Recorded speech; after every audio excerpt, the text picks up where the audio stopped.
No आता आपल्या मावशीनं आहे ना पाट्यावरचा काळा मसाला पिसलाय आणि तो आपल्याला वापरायचा आहे संध्याकाळच्या मटणाच्या भाजीला. त्याच्यासोबत कोथिंबीर, भाजलेले कांदे, लसूण, खोबरं, हिरवी मिरची, भाजलेली मिरची, एवढं सगळं आमच्या मावशीनं त्या काळ्या मसाल्यात पिसलंय. आता संध्याकाळी भाजी बोकड्याच्या मटणाची होणार आहे. त्यासाठी आता आपण काय करणार आहे माहिती आहे का, त्याच्यासोबत बाजरीची भाकर, संध्याकाळी या चुलीवरची बाजरीची भाकर, कांदा, लिंबू, काकडी, लोणचं, एवढ्या सगळ्या गोष्टी आपण त्याच्यासोबत खाणार आहे.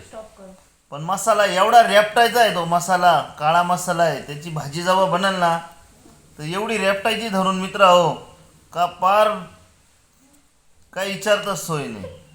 धन्यवाद मित्रांनो.